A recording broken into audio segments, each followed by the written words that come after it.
सख्त। राम राम, मैं हूं तुलसी वर्मा, आप देख रहे हैं इंडिया न्यूज हरियाणा। कल संसद में पेश होगा एंटी पेपर लीक बिल। केंद्रीय मंत्री जितेंद्र सिंह लोकसभा में बिल करेंगे पेश। नए बिल में पहले से ज्यादा सख्त प्रावधान है सजा का। दोषी को 10 साल तक की कारावास की सजा, 10 करोड़ तक का जुर्माना। फास्ट ट्रैक कोर्ट में 90 दिन में ट्रायल पूरा करना होगा। तो ये बड़ी जानकारी, कल होने वाला है बिल पेश, जिसे खुद जितेंद्र सिंह केंद्रीय राज्य मंत्री हैं, जहां वो पेश करेंगे। इसके साथ ही इस बार कई कड़े प्रावधानों के साथ ये बिल पेश होने वाला है। करोड़ों का जुर्माना, बल्कि 10 करोड़ का जुर्माना लगने वाला है। 10 दिन की कारावास की सजा होगी अगर पेपर लीक में नाम आता है तो।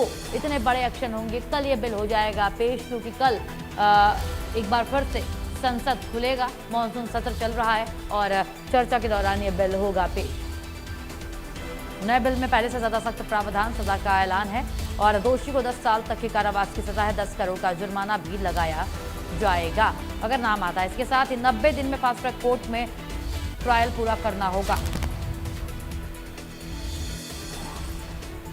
कल संसद में पेश होगा एंटी पेपर लीक बिल। केंद्रीय मंत्री जितेंद्र सिंह लोकसभा में बिल करेंगे पेश। नए बिल में पहले से ज्यादा सख्त सजा का प्रावधान है और दोषियों को 10 साल तक की कठोर कारावास की सजा भी मिलेगी। तो कल एक बार फिर से संसद का सत्र शुरू होगा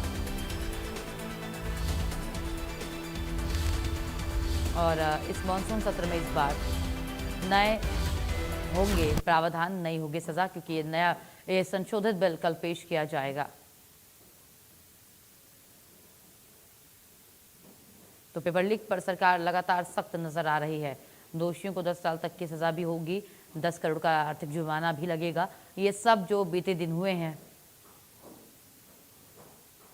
प्रदर्शन, जो नारेबाजी हुई है, जो विरोध हुआ है, सबसे बड़ी बात, उसी के फलस्वरूप देखने को मिल रहा है। जहां कल शिक्षा मंत्री का इस्तीफा होता है, उसके बाद फिर कल यानी कि आगामी सोमवार को, यानी कि कल सदन में पेश होगा एक बिल जिसमें फास्ट ट्रैक कोर्ट का जिक्र होगा कि 90 दिन के अंदर ट्रायल पूरा करना ही होगा। और जिसकी भी पेपर लीक में संलिप्तता सामने आती है, नकल में संलिप्तता सामने आती है, उसे फास्ट ट्रैक कोर्ट के जरिए उसके खिलाफ होगा एक्शन। और नए बिल में पहले से ज्यादा कठोर सजा का प्रावधान है।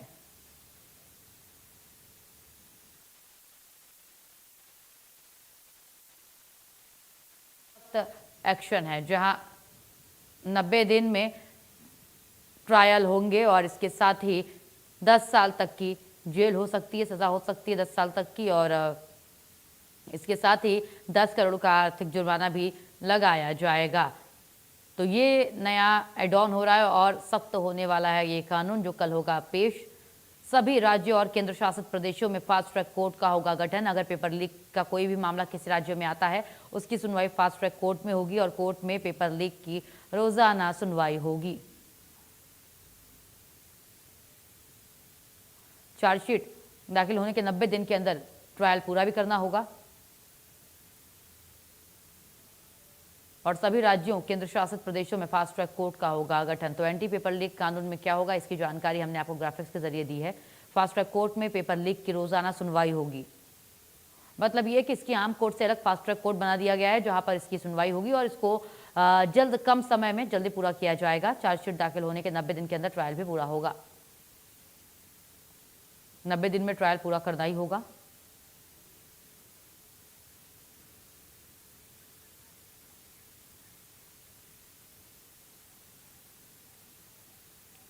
दीपक शर्मा इनपुट हेड जुड़ चुके हैं हमारे साथ, सीधे दीपक का रुख करेंगे। दीपक जी, देखा जाए जिस तरीके से ये पूरा घटनाक्रम चला, 15-20 दिन से ज्यादा का ये पूरा घटनाक्रम था, आखिरकार अब एक नई शुरुआत कहना गलत नहीं होगा। जिस तरीके से कल सदन में यह बिल पेश होने वाला है, केंद्रीय मंत्री जितेंद्र सिंह इस बिल को पेश करेंगे और कड़े कानून, कड़े प्रावधान इसमें एड ऑन किए गए हैं। क्या कुछ अपडेट आपके पास? जी बिल्कुल, पब्लिक एग्जामिनेशन संशोधन विधेयक, इसमें संशोधन के लिए अगर बात की जाए तो जो ये बिल है, सोमवार को 27 तारीख को सदन में, लोकसभा में पेश किया जाएगा। पब्लिक एग्जामिनेशन संशोधन विधेयक 2024 जो है, उसमें संशोधन के लिए क्योंकि ये 2024 में जो इसमें नियम बनाए गए तो उसमें कुछ संशोधन होगा, जो कि पब्लिक एग्जामिनेशन संशोधन विधेयक 2026 होगा। इसको कल संसद में, सोमवार को संसद में, लोकसभा में जो अगर बात की जाए तो केंद्रीय मंत्री जितेंद्र सिंह जो है वो सदन के सामने रखेंगे। इसको चर्चा के लिए सामने रखा जाएगा, क्योंकि जिस तरीके से नीट परीक्षा को लेकर के दिल्ली में हंगामा रहा और दिल्ली से यह हंगामा पूरा देशव्यापी हो गया, कई राज्यों में विरोध प्रदर्शन रहा। नीट परीक्षा पेपर मांग को लेकर के सीजेपी यानी कॉकरोच जनता पार्टी के द्वारा जो विरोध प्रदर्शन किया गया था, मांग रखी गई थी धर्मेंद्र प्रधान के इस्तीफे की। लगातार ये हंगामे के बाद आखिरकार धर्मेंद्र प्रधान का इस्तीफा हुआ, जो कि शिक्षा मंत्री थे केंद्र सरकार में। लेकिन इसके साथ साथ केंद्र सरकार ने भी गंभीरता के साथ इसको लेकर के कई बड़े कदम उठाए। एक कदम था कि इस मामले की सुनवाई फास्ट ट्रैक कोर्ट में होगी। दूसरा था कि इसमें कड़े नियम हो, इसमें सजा का प्रावधान बढ़ाया जाए। तो सजा का प्रावधान बढ़ाया जाए, उसको लेकर के पब्लिक एग्जामिनेशन संशोधन विधेयक 2026 जो है वो सोमवार को संसद में पेश किया जाएगा और इसमें प्रावधान भी रखे गए हैं। जिस तरीके की अगर बात की जाए तो इसमें प्रावधान ये रहेगा कि इस मामले की जांच मैक्सिमम 2 महीने के अंदर अंदर होगी। यानी कि जो पुलिस इन्वेस्टिगेशन होती है या कोई जांच एजेंसी अगर इन्वेस्टिगेशन करती है ऐसे मामलों की, तो 2 महीने के अंदर होगी। फिर ये मामला कोर्ट में जब सुनवाई के लिए जाएगा तो फास्ट ट्रैक कोर्ट में इस मामले की सुनवाई की जाएगी। फास्ट ट्रैक कोर्ट जहां 3 महीने के अंदर इस मामले की सुनवाई पूरी करनी होगी। 3 महीने के अंदर, इसमें चाहे डे बाय डे सुनवाई करनी पड़े, तो इस मामले की जो सुनवाई है वो 3 महीने के अंदर पूरी कर ली जाएगी। फिर उसके बाद सजा के प्रावधान की अगर बात की जाए तो इसके अंदर 10 वर्ष तक की कैद यानी 10 वर्ष तक की सजा का प्रावधान रखा गया। और इसके साथ साथ जुर्माने की भी अगर बात करें तो 1 करोड़ रुपए से लेकर 10 करोड़ रुपए तक का इस मामले में सजा का जो है जुर्माने का भी प्रावधान रखा गया है। तो ऐसे इसमें बहुत बदलाव किए गए हैं, जिसको लेकर के कैबिनेट की मंजूरी मिल चुकी है। कैबिनेट की बैठक में इस पर चर्चा हुई थी और आखिरकार मोहर लगी थी, लेकिन अब उसके बाद इसे संसद में, लोकसभा में और राज्यसभा में भी पास कराना होगा। उसके लिए दोनों ही सदनों में इस मामले को लेकर बहस होगी। तो सोमवार को सबसे पहले केंद्रीय मंत्री जितेंद्र सिंह इसे संसद में, लोकसभा में पेश करेंगे, जहां पर इस पब्लिक एग्जामिनेशन संशोधन विधेयक 2026 को लेकर के चर्चा की जाएगी और चर्चा के बाद इस पर जो है वोटिंग होगी। ये एक मत से पास होता है या नहीं, किस तरीके से विपक्ष की भूमिका रहती है। हालांकि संसद में एनडीए के पास पूरा संख्या बल है कि ये बिल पास हो सके। लोकसभा के अंदर ये बिल पास हो सकता है, संख्या बल पूरा है, लेकिन लोकसभा और राज्यसभा में विपक्ष की क्या भूमिका रहती है, क्योंकि श्रेय की भूमिका भी इसके अंदर चल रही है। लगातार कांग्रेस की बात करें, सपा की बात करें, तमाम अन्य दलों की बात करें, आम आदमी पार्टी की बात करें, वो भी श्रेय की उसमें है कि आखिरकार इसमें सबसे बड़ी भूमिका किसकी रही, किसने विपक्ष के तौर पर इस पर सदन में सरकार को घेरा, सदन के बाहर सरकार को घेरा, सीजेपी को सपोर्ट करा। और यही संसद में भी नजर आएगा जब नीट परीक्षा को लेकर के चर्चा होगी। हालांकि जो बिल है वो पब्लिक एग्जामिनेशन संशोधन विधेयक जो है, ये ना केवल नीट के लिए बल्कि तमाम ऐसी परीक्षाएं जो इंपॉर्टेंट है, अगर उसमें कहीं पेपर लीक जैसी, नकल जैसी कोई बात रहती है तो उसको लेकर के रहेगा। लेकिन नीट का क्योंकि मामला जुड़ रहा है, नीट की परीक्षा जुड़ा ये मामला है, तो ऐसे में श्रेय राजनीतिक तौर पर भी बड़ा हंगामा रह सकता है। मामला नीट परीक्षा से भी जुड़ेगा, सीजेपी प्रोटेस्ट से भी जुड़ेगा जब सदन में बहस होगी। तो कल सुबह सदन में इसको लेकर के जो बिल है, संशोधन विधेयक जो है, वो जितेंद्र सिंह लोकसभा के अंदर पेश करेंगे। जी, बिल पेश होगा। एक बड़ी अच्छी बात आपने कही, बहुत बड़ी बात, कि जो क्रेडिट लेने की होड़ है वो जाहिर सी बात है लगी होगी। लोकसभा में पास हो जाएगा ये बिल, लेकिन हंगामा वहां भी होगा, राज्यसभा में भी हंगामा होगा। क्योंकि देखिए, अगर 2 सवाल हैं आपसे इसमें दीपक जी, कि अगर विपक्ष इसका विरोध करता है तो भी उसको खामियाजा भुगतना होगा, क्योंकि बाहर उन्होंने जिस तरीके से प्रदर्शन किया था, सीजेपी का सपोर्ट किया था, और कहीं ना कहीं अब जो धर्मेंद्र प्रधान का इस्तीफा हो चुका है तो इसमें भी वो डिमांड कर रहे थे। डिमांड क्या है, ये बात दिखाने की कोशिश कर रहे थे कि ये इनडायरेक्टली तो उन्होंने ये कोशिश की कि ये हमारी वजह से हुआ है। और अगर कल वो विरोध करेंगे तो किस आधार पर करेंगे, क्योंकि इसमें ऐसा कुछ है नहीं जो सरकार अपने लिए ला रही है, ये सब कुछ उनकी मांग है सीजेपी की। देखिए, सबसे पहले तो सदन की बात की जाए तो संसद जो है करीबन 13 अगस्त तक चलना है। 19 दिन की सीटिंग, और हमने सोमवार से लेकर के अगर बात करें जिस तरीके से शुक्रवार तक 5 दिन की सीटिंग देखी, संसद में चर्चा ही नहीं हुई। सदन 11 बजे शुरू हुआ, हंगामे के चलते 12 बजे तक स्थगित, 12 बजे शुरू हुआ, हंगामे के चलते 2 बजे तक स्थगित, 2 बजे शुरू हुआ तो या तो अगले दिन तक के लिए स्थगित, या 3 बजे, या फिर 3 बजे के बाद फिर अगले दिन के लिए स्थगित। 5 दिन ये नीट परीक्षा को लेकर के हंगामे की भेंट चढ़ा। अब ऐसे में 5 दिन बीत जाने के बाद सोमवार को फिर से संसद की कार्रवाई शुरू होगी, 6ठे दिन की कार्रवाई है। इस बार उम्मीद है कि इस पर, क्योंकि अब जो मांगे की जा रही थी नीट की परीक्षा को लेकर के, धर्मेंद्र प्रधान के इस्तीफे को लेकर के, तो धर्मेंद्र प्रधान का इस्तीफा हो चुका है। सीजेपी का प्रोटेस्ट जो है, धरना, वो समाप्त हो चुका है। अब संसद में बात ये, जब संशोधन विधेयक आएगा तो यूं तो कोई भी इससे दूरी बनाए तो भी उसे एक बड़ा वैलिड रीजन लाना पड़ेगा। तो ऐसे में इस विधेयक को पास करने के लिए सहमति तो जरूर चाहिए होगी। और जहां तक नजर आ रहा है कि विपक्ष भी अगर इसमें दूरी बनाता है तो कहीं ना कहीं निशाना विपक्ष पर भी होगा।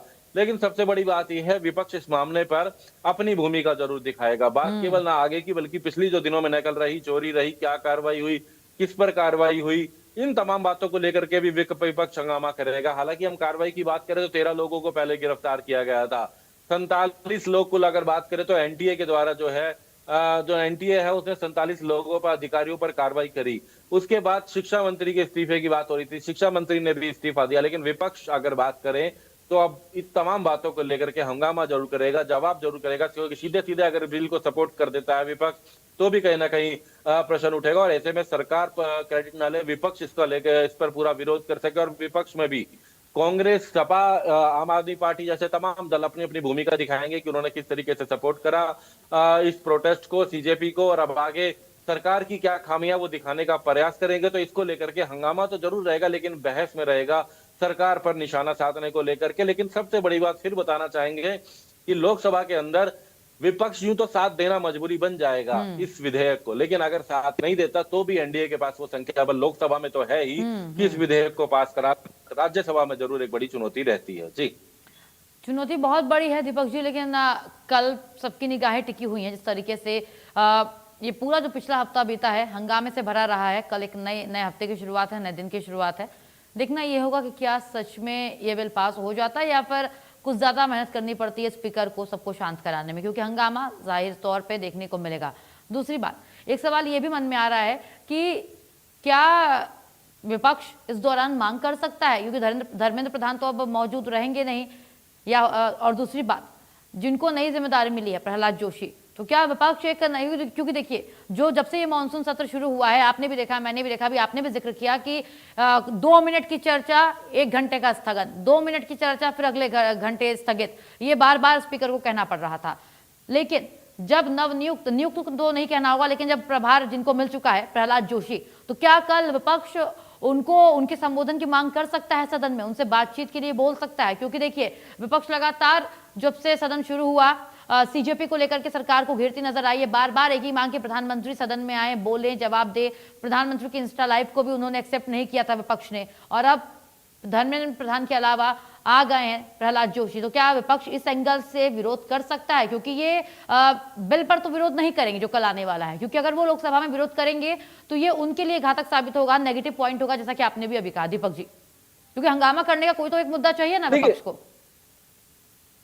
देखिए बिल्कुल, संसद में सीधे सीधे ये बिल को सपोर्ट कर दें ऐसा संभव नहीं है। विपक्ष है और विपक्ष का काम है अगर कोई खामी है तो सामने रखना और उसको सामने लोगों तक पहुंचाना, ये शायद भूमिका नजर आएगी, लेकिन हंगामे के साथ नजर आएगी। विपक्ष यहाँ हंगामा जरूर करता नजर आएगा, लेकिन पिछले प्रश्न उठाता नजर आएगा, आगे की सरकार की जो रणनीति है उस पर भी प्रश्न उठाता नजर आएगा, क्योंकि विपक्ष की भूमिका इस तरीके की रहती है कोई भी हो। लेकिन यहाँ बात की जाए संसद के अंदर धर्मेंद्र प्रधान भी रहेंगे बतौर शिक्षा मंत्री, तो अब वो नहीं है, लेकिन संसद के सदस्य हैं, तो वो उस दौरान संसद में रहते हैं या नहीं। चर्चाएं ये भी है कि धर्मेंद्र प्रधान अपनी बात जरूर रख सकते हैं, भले ही वो अब शिक्षा मंत्री नहीं है, लेकिन अपनी एक बात जरूर रख सकते हैं इसको, क्योंकि जब सब अपनी राय देंगे तो धर्मेंद्र प्रधान भी अपनी राय जरूर दे सकते हैं, क्योंकि उन्होंने लगभग लंबे समय तक इस शिक्षा विभाग को संभाला है। लेकिन जवाबदेही अब बात करें तो आने वाले समय में प्रहलाद जोशी की होगी, वो इस बात को रख सकते हैं। लेकिन बात फिलहाल संशोधन विधेयक में कानून की है, बात फिलहाल सुरक्षा व्यवस्था की है, बात सजा की है। तो ऐसे में कानून मंत्रालय के तहत भी इस पर जरूर चर्चा रहेगी कि किस तरीके से इस पर आगे सजा का प्रावधान रहने वाला है। जितेंद्र सिंह जब रखेंगे तो वो बताएंगे कि क्या क्या इसके अंदर साफ किया गया है, किस तरीके से सुधार किया जा सकता है, क्या सरकार की सोच है। धर्मेंद्र प्रधान भी इस दौरान अपनी बात रख सकते हैं बतौर सांसद, क्योंकि संसद के सदस्य वो हैं, वो अब तक की बातें अपनी रख सकते हैं। विपक्ष की हंगामे की पूरी रणनीति है, विपक्ष की लगातार बैठकें भी रहेंगी। कल सुबह भी बताया जा रहा है कि जब संसद शुरू होगी तो उससे पहले जो है जो यूपीए है वो अपनी बैठक कर सकता है। हालांकि तमाम दल अभी साथ नहीं है, क्योंकि श्रेय की राजनीति चल रही है, चाहे वो कांग्रेस पार्टी हो, चाहे वो सपा हो, आम आदमी पार्टी हो, कि कौन सबसे बड़ा हितैषी इस प्रोटेस्ट में युवाओं का, ये दिखाने का जरूर से चल रहा है। और ऐसे में ये तमाम दलों में रहता भी है, इसमें कोई दो राय भी नहीं है। तो ऐसे में उसको लेकर के कल हंगामा तो जरूर रहेगा, सरकार पे निशाना भी साधा जाएगा। लेकिन जिस तरीके की कयास है कि सपोर्ट विपक्ष कर सकता है, लेकिन फिलहाल उससे पहले सरकार पर निशाना जरूर साधा जाएगा। जी बिल्कुल क्योंकि विपक्ष है तो वो सदन में हंगामे का मौका जरूर ढूंढेगी और देखना यह होगा कि कल होता क्या है। फिलहाल दीपक जी, शुक्रिया आपका अपडेट्स के लिए, हमारे साथ जुड़ने के लिए। चलिए खबरों में आगे बढ़ेंगे। पेपर लीक मामले को लेकर के कई दिनों से चला आ रहा प्रदर्शन आखिरकार धर्मेंद्र प्रधान के इस्तीफे के बाद समाप्त हो गया। जिन 18 मेट्रो स्टेशन को बंद कर दिया गया था उन्हें भी अब खोल दिया गया है, और इसी को लेकर के देखिए हमारी ये ग्राउंड रिपोर्ट। अभी हम टॉलस्टॉय मार्ग में खड़े हैं और पीछे आप देख सकते हैं जनपद गेट नंबर 2। कल दोपहर तक ये गेट बंद था। हमने ग्राउंड रिपोर्ट यहाँ से किया, हमने आपको दिखाया कि 17 ऐसे लोकेशंस थे जहाँ मेट्रो बंद कर दी गई। चाहे राजीव चौक की बात करें, सेंट्रल सेक्रेटरीट की बात करें, मंडी हाउस की बात करें, पटेल चौक, उद्योग भवन, जनपथ या खान मार्केट की बात करें, ये सारी मेट्रो स्टेशंस बंद थी। इंटरचेंज फैसिलिटी भी राजीव चौक और मंडी हाउस बंद कर दी गई क्योंकि भारी तादाद में लोग आ रहे थे, प्रोटेस्ट चल रहा था। और कल दोपहर 2:30 बजे 2:33 का वक्त था जब धर्मेंद्र प्रधान की इस्तीफ़ा की खबर आई। उन्होंने अपने एक्स प्लेटफॉर्म में पोस्ट किया और उसके बाद चीज़ें नॉर्मल होती हुई दिखी। अंकुश को मैं कहूँगा कि वो तस्वीरें लगातार दिखाते रहे और जॉइंट कॉन्फ्रेंस हुई कॉकरोच जनता पार्टी ऑफिशियल्स और बीजेपी सेंट्रल लीडरशिप, जिनमें जेपी नड्डा और जितेंद्र सिंह थे, सौरभ दास, आशुतोष रांका थे। उन्होंने जॉइंट प्रेस कॉन्फ्रेंस में ये निर्देश दिया कि प्रोटेस्ट को कॉल ऑफ किया जाए। इसके अलावा आप देख सकते हैं तो अभी भी डिप्लॉयमेंट यहाँ है क्योंकि प्रोटेस्टर्स जो थे वो निकल रहे हैं। हमने आपको सारी ग्राउंड रिपोर्ट्स दिखाई जहाँ सफाई का काम चल रहा है। जंतर मंतर में कोई प्रोटेस्टर है नहीं, प्रोटेस्टर्स को खाली किया गया है क्योंकि यहाँ ट्रैफिक मूवमेंट भी बहुत ही ज़्यादा इंटेंस था। तो कहीं ना कहीं लोगों के लिए काफ़ी ज़्यादा राहत होगी क्योंकि सेंट्रल दिल्ली की बात करें, यहाँ आसपास 17 ऐसे मेट्रो स्टेशन हैं क्योंकि यहाँ सारे सरकारी ऑफिसेज है, स्कूल्स है, कॉलेजेस है, ऑफिसेज है। तो लोगों को कहीं ना कहीं बहुत ज़्यादा दिक्कतें हो रही थी। ट्रैफिक बहुत ज़्यादा प्रॉब्लम कर रहा था, स्लो ट्रैफिक हो रहा था जहाँ लोग टाइम पे पहुँच नहीं पा रहे थे। तो कहीं ना कहीं सिचुएशन को मद्देनज़र रखते हुए ये चीज़ें हमने दिखाई, ये चीज़ें हम आपको दिखा रहे हैं कि अभी मेट्रोस चल रही है। तो ये एक अच्छी खबर है। और इसके अलावा अभी बैरिकेड्स अभी भी इन प्लेस है, पर ये जो रास्ता था ये बंद कर दिया गया था, व्हीकल मूवमेंट रेस्ट्रिक्ट कर दिया गया था। पर अभी लगातार जो हम आपको दिखा रहे हैं तस्वीरें, तो व्हीकल मूवमेंट्स फिर से चालू कर दी गई है, व्हीकल मूवमेंट्स चल रही है। तो कहीं ना कहीं एक अच्छी खबर आ रही है दिल्ली से कि दिल्ली बैक टू नॉर्मल आ गई है, चीज़ें नॉर्मल हो गई है। और लोग जो स्टूडेंट्स की बात करें या ऑफिशियल्स की बात करें, वो लगातार अपने नॉर्मल काम पे जा रहे हैं, काम पे जाना शुरू हो जाएगा। 17 मेट्रो स्टेशन जो कम है वो भी खोल दिए गए हैं। मैं Brian Anthony Thomas, camera person Ankush के साथ, इंडिया न्यूज़, दिल्ली। चलिए आगे बढ़ते हैं। छात्रों के प्रदर्शन के बाद अब जंतर मंतर का क्षेत्र खाली कर दिया गया है, जिसके बाद अब एनडीएमसी के कर्मचारी इलाके की सफाई में जुट गए हैं। स्टेज को हटा दिया गया है, सभी टेंट को हटा दिया गया है, पूरे इलाके को अब साफ सुथरा बनाने का जो काम है वो किया जा रहा है, सैनिटाइजेशन भी किया जा रहा है। ये रिपोर्ट देखिए। धर्मेंद्र प्रधान के इस्तीफे के बाद देर रात तक यहाँ जश्न मनाए गए, जश्न चले, रिजॉइस हुए, सेलिब्रेशन चले। और अभी हम जंतर मंतर प्रोटेस्ट साइट में ही है जहाँ सैनिटाइजेशन की जो काम है वो चल रहा है, सैनिटेशन वर्क चल रहा है। यहाँ सारे जो क्राउड थे कल सुबह तक, कल दोपहर तक, कल रात तक यहाँ हज़ारों लोग मौजूद थे प्रोटेस्ट करने के लिए, प्रोटेस्ट के लिए। और अभी की बात करें यहाँ कोई भी प्रोटेस्टर नहीं है। कल देर रात में ही ये जो प्रोटेस्ट साइट है ये खाली कर दी गई यहाँ, क्योंकि कल एक जॉइंट प्रेस कॉन्फ्रेंस हुआ था कॉकरोच जनता पार्टी ऑफिशियल्स और सेंट्रल लीडरशिप के बीच में, जहाँ ये पता चला और जॉइंटली उन्होंने जो प्रोटेस्ट है वो कॉल ऑफ किया। उसके बाद आप देख सकते हैं यहाँ एनडीएमसी के जो ऑफिशियल्स है वो लगातार पानी के फव्वारे फेंक के जो एरिया है वो क्लीन कर रहा है। इसके अलावा मैं आपको ये सारे तस्वीरें भी दिखा सकता हूँ जो दीवार में जो सारे स्लोगन इयरिंग लिखे थे, जो सारे कैप्शंस लिखे थे वो भी हटाए गए हैं, वो भी रिमूव किए गए हैं। तो कहीं ना कहीं ये पूरे जो जंतर मंतर साइड में है, क्योंकि आगे भी आप देख सकते हैं, आगे वो केरला भवन का साइड है जहाँ स्टेज बना था, जहाँ अभिजीत दिपके, सौरभ दास, आशुतोष रांका बैठते थे, वहाँ वो स्टेज को हटाया गया है, वो स्टेज को खाली कर दी गई है। यहाँ जहाँ हम अभी खड़े हैं, यहाँ हज़ारों बच्चे, हज़ारों लोग बैठते थे, प्रोटेस्ट करते थे, नारे लगाते थे, वो खाली कर दिया गया है। इसके अलावा जो प्रॉपर चेकिंग या प्रॉपर जो क्राउड्स हैं उनको हटाए गए हैं। उस तरफ अगर मैं आपको दिखाऊं, उस तरफ भी कैंप्स बने थे, टेंट्स बने थे जहां लोग सोते थे, रहते थे, खाना पीना खाते थे। 31 महीने से ज़्यादा तक वो पूरा खाली कर दिया गया। इसके अलावा भी वाइट में ये जो यहाँ स्लोगनियरिंग लिखी थी, कैप्शंस लिखे थे, वो भी हटाया गया है। पीछे का साइड जो है, जो टॉलस्टॉय मार्ग कनेक्ट करता है, संसद मार्ग कनेक्ट करता है, वो भी खाली कर दिया गया है। तो अभी की अगर सिचुएशन की बात करें, अभी की अगर स्थिति की बात करें, तो ऑब्वियसली क्लियरली ये पूरा जो क्राउड है उनको खाली कर दिया गया है, डिस्पर्स कर दिया गया है। और यहाँ सैनिटाइजेशन का अभी काम चल रहा है, एंटी स्मोक गन की डिप्लॉयमेंट की गई है NDMC के द्वारा। तो यहाँ प्रॉपर क्लीनिंग प्रोसेस चल रहा है ऑफिशियल्स के द्वारा, ताकि पूरा जो जंतर मंतर है वो आज तक क्लीन करके साफ करके रखा जाए। मैं Brian Anthony Thomas, camera person Ankush के साथ, इंडिया न्यूज़ दिल्ली। फिलहाल इस खास बुलेटिन में इतना ही। प्रदेश की तमाम खबरों के लिए आप बने रहिए इंडिया न्यूज़ हरियाणा के साथ। राम राम।